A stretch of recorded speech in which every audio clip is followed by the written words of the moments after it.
Morning everyone. Right, today I'm on shop deliveries, so I'm all round, such as Spalding, Holbeach, out through Kings Lynn, then down to Wisbeach.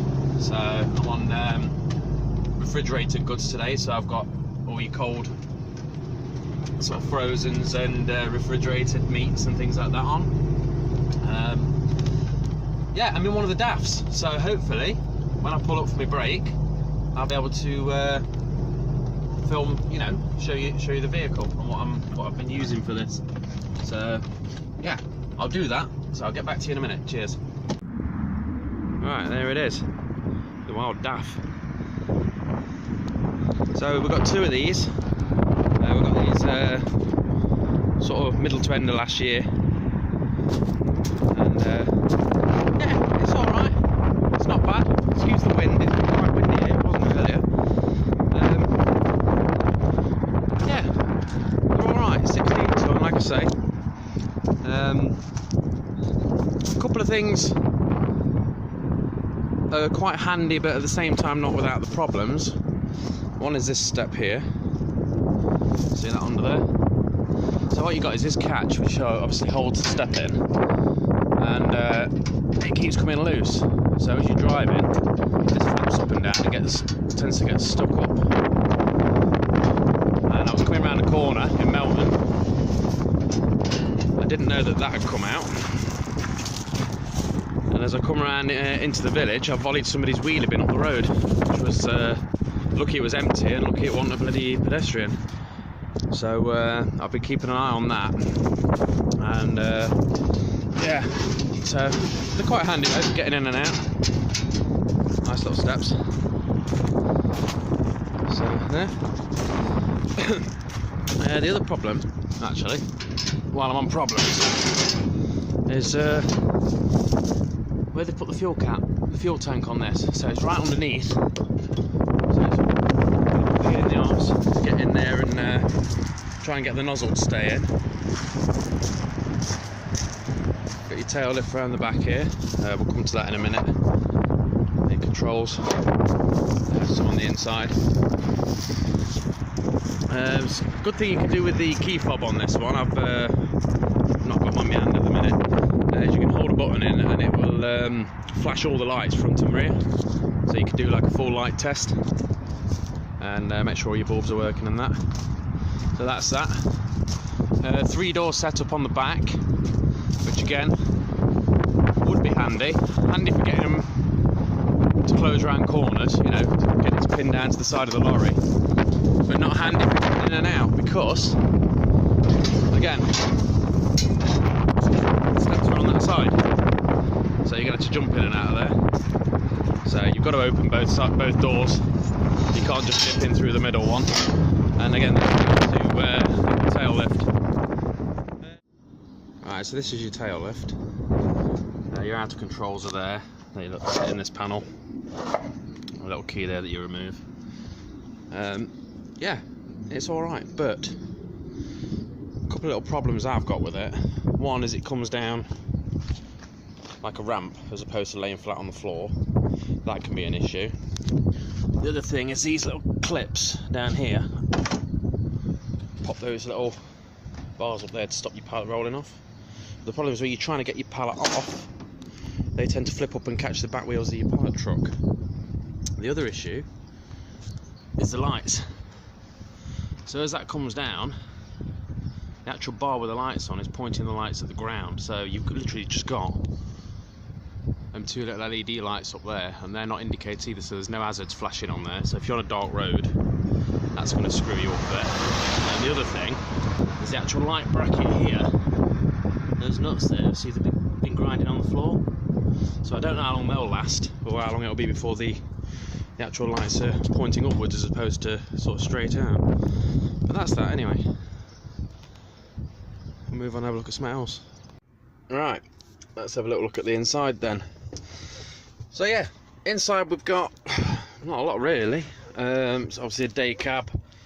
Not much sort of room behind the seats. You can't, they're sort of right back against the back here, so you can't it's quite difficult to drop your seats back and, you know, have a kip on your brakes sort of thing. If you wanted a nap, you'd have to like pull your seat right the way forward to do that.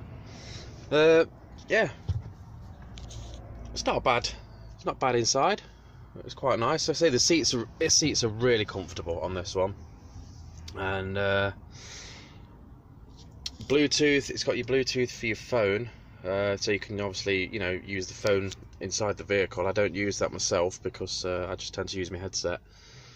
I don't like them because I've pulled into our depot before in one of the vehicles and it was paired with somebody's phone previously, and as I pulled into into our yard, it actually picked up somebody's phone call and he was on the phone to his wife, and I can actually hear the whole conversation. So that freaked me out a bit. So I don't pair my phones with the vehicles anymore because of that. I'm sure you can unpair it when you know, when you get back, or sort of delete it, but you know, you get back, you're busy, you're gonna forget, aren't you? So yeah, you got your cruise control, limiter, engine brake, or whatever it is. Nothing major on the dash there, information wise, although you have got this little jobber here, so you can press that and twist it, and that's your back button, and that alters what's going on here.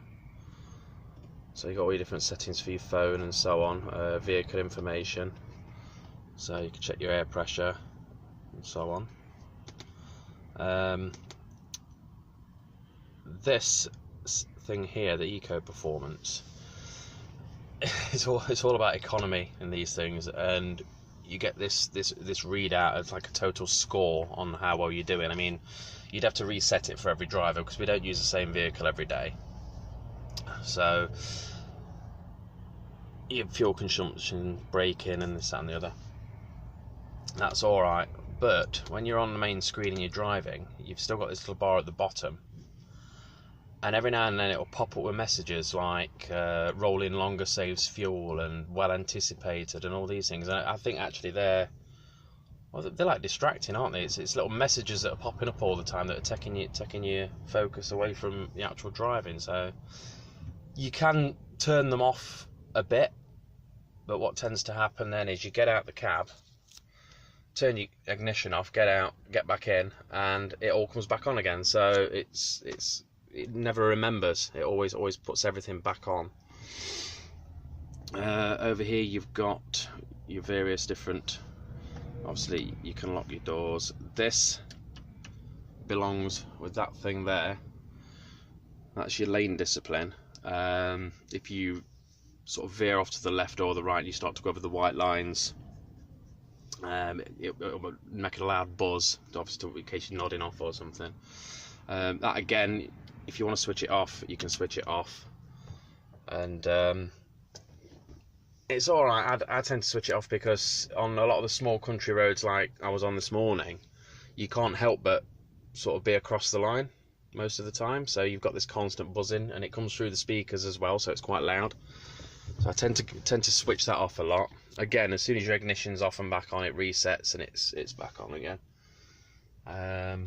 We're heighted up at 1210, although I don't think it is quite that high. I think they always sort of mark them up slightly higher. Tacho,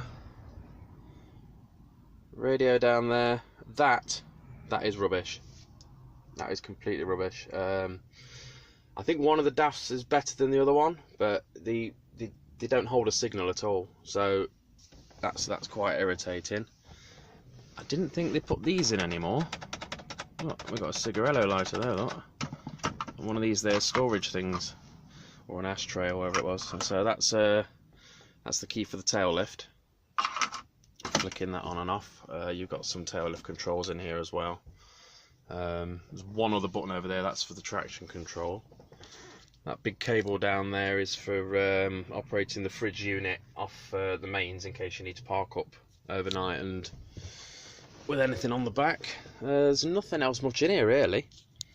You've got down here, you've got some ports, USB ports and things like that, and that's why I've got my charger plugged in there. It's a shame there's not some USBs on the dash, because they're right back here. So I've got my auxiliary there, look, so I can listen to my music.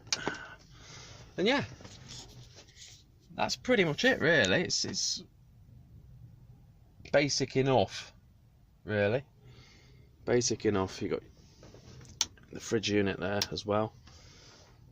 That's it, really, for in the cab. Driver's side bin there. Passenger side bin over that side. So yeah, that's pretty much it. There we go. So summing up the DAF then, I like it. I do like it. It's good. Plus sides, I like the size. It's sort of closer to the Class 2, you know, Scanias and things. Obviously from your 18-ton upwards. So that's what I trained for. That's what I wanted. I do prefer the Scanias. I do prefer the 26-tonners we've got. This I'd drive any day over the 7.5 tons we've got, because they're like little Mitsubishis and Mercedes, and the Mitsubishis they're just like, it's like you get on a bumpy road, it's like a game of rodeo, you know, you just got to cling on. It's like the crazy things. This handles really well on bumpy roads. I don't feel at all unstable in this. It seems to handle the bumps pretty well, and cornering, stuff like that, it's just really comfortable, really corners well. Comfort inside, you know, little things like the lighting in the back is really good. You can switch the lights on. It's got all the LED lighting in the actual back. If you leave them on, it don't matter, they switch themselves off after 15 minutes, so that's good. So you know, you ain't got to worry about flat batteries if you forget to turn your interior lights off. And just general space in there. You can get your pallets in, and there's sort of space in between, so you can sort of, if you've got, you know, some dry goods and boxes and things down the front, but you don't want to use the side door, you can go in the back and walk between the pallets. There's plenty of room for your, you know, your support bars and things, so to strap to, so that's good. It's handy having the tail lift. It's not an ideal tail lift, but it is handy. The issue with the steps on the side there, where they do tend to slide out if you've been on a bumpy road, that's being addressed. We've got to take them in at some point to have some sort of latch or something fitted. But all these things have to be approved, so they get designed and put on, but they have to be approved, I think. So why when they build these things, I don't know what the process is when they design a lorry. I don't know who does it and who makes these little bits and bobs that go on and thinks that that's a good idea and that's a good idea. Because for me, if I was doing it, I'd want some input from drivers. You know, if you get a driver from various different sort of trades, or whatever you want to put it down as, you know, you got your flatbed, your box, your refrigerated, pallet deliveries, shop deliveries, that sort of thing, and get them to have a look at the ideas you put in place and get them their input.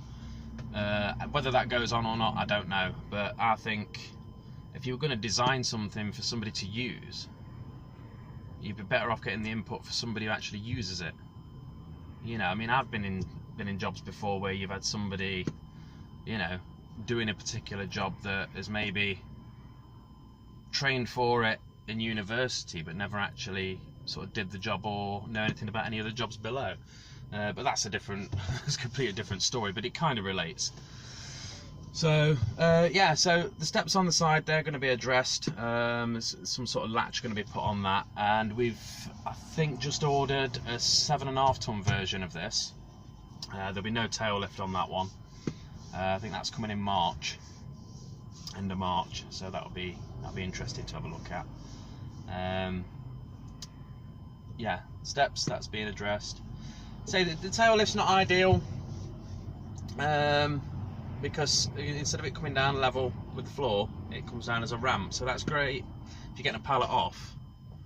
But if you're trying to go and collect somewhere, or you know, you've got some returns or something, it's heavy, It's hard to get it up the ramp and hold it there and operate the tail lift at the same time. So again, it could have done with just being slightly different. And again, your lights, they're hidden when the tail lift comes down, so I think some other lighting there would have been better, some LEDs underneath, or maybe on the side supports, just some little hazards or something, you know. But all in all, I like driving it. I like driving it over the smaller ones, and again, over the 7.5s, I'd take this one out any day. Still like me big curtain sider. Still like the Scanias. They're my preferred. If you could say, you know, what lorry do you want to go out in today, I'd go out in one of them for definite. So yes, anyway, that's the DAF. So thanks for watching, and I shall see you again soon. Cheers.